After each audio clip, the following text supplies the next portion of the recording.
ফুলকপি আর শালগম দিয়ে হচ্ছে রুই মাছ রান্না। শালগম আমি প্রথমবারের মতো খাচ্ছি, প্রথমবার ট্রাই করা, তো ভাবলাম আপনাদের সাথে শেয়ার করি। তো আজকে হচ্ছে সহজ রেসিপি, চলুন শুরু করি। আসসালামু আলাইকুম সবাইকে। আজকে হচ্ছে আমি একটা মাছ রান্না করবো, রুই মাছ রান্না করবো। এখানে হচ্ছে আমি ফুলকপি, শালগম, পেঁয়াজের কালি আর এখানে 4 পিস রুই মাছ নিয়ে নিয়েছি। তো আগে হচ্ছে আমি সব কেটে নেবো আর কি। তো এখানে হচ্ছে আমি কেটে নিলাম। ফুলকপি আমি বেশি অধিক দিয়েছি, শালগম আলুর পরিবর্তে দিলাম আর কি, আলু ইউজ করবো না। আর এখানে পেঁয়াজের কালিও আমি কেটে নিয়েছি। তো বাকি পেঁয়াজ আমার কাটা আছে। আমি এখন প্রথমে হচ্ছে মাছটাকে ভেজে নেব, হলুদ লবণ দিয়ে মাছটাকে একটু ভেজে নিচ্ছি। মাছটা ভাজা হয়ে গেলে আমি মাছ তুলে নেব আর কি। তো ওই একই তেলে হচ্ছে আমি পাশে কড়াইতে পেঁয়াজ আর পেঁয়াজের কালি দুটো একসাথে ভেজে নিচ্ছি। খুবই অল্প তেলে রান্না করছি, যেমনটা দেখতে পাচ্ছেন। সচরাচর আমি অল্প তেলে রান্না করে থাকি। তো আমি লবণ দিয়ে দিলাম, লবণটা আমি মিশিয়ে নেব প্রথমেই।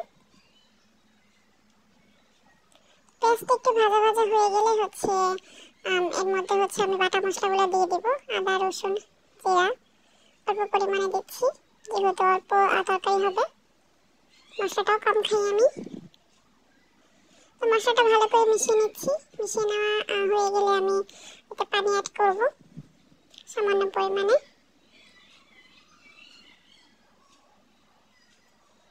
ভালো করে মিশিয়ে নিচ্ছি। এরপর হচ্ছে আমি গুঁড়া মশলাগুলো অ্যাড করব। হলুদ, মরিচের গুঁড়া, ধনিয়া গুঁড়া সব আমি একসাথে দিয়ে নিলাম। দিয়ে ভালো করে মিশিয়ে নিচ্ছি। এবং তারপর হচ্ছে আমি সেই কেটে রাখা ফুলকপি, শালগম বলে অনেকে ওলকপিও বলে থাকে, আমি শালগম বলছি, ওটা আমি দিয়ে দিলাম। দিয়ে আমি মশলার সাথে ভালো করে মিশিয়ে নেব।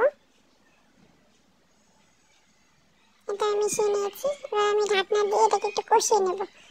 এটা আমার কষানো হয়ে গিয়েছে, পানি শুকিয়ে গিয়েছে দেখতে পাচ্ছেন। এখন আমি পানি অ্যাড করব নতুন করে। তো পানি দেওয়া হয়ে গেল। এখন হচ্ছে ঢাকনা দিয়ে আমি এটাকে একটু সেদ্ধ করে নেব আর কি। এই তো বলক চলে আসছে, প্রায় সেদ্ধ হয়ে গেছে আর কি। তো এখন হচ্ছে মাছগুলো দিয়ে দেবো এতে। এই তো মাছগুলো দিয়ে দিলাম। এবার একটু মাছগুলোর সাথে আমি ভালো করে একটু জাল করে নেব। এই পর্যায়ে হচ্ছে আমি একটু ভাজা জিরা গুঁড়া দিয়ে দিচ্ছি উপর দিয়ে। আর ধনিয়া পাতা অ্যাড করতে পারেন, আমার আজকে ছিল না তাই আমি দিলাম না।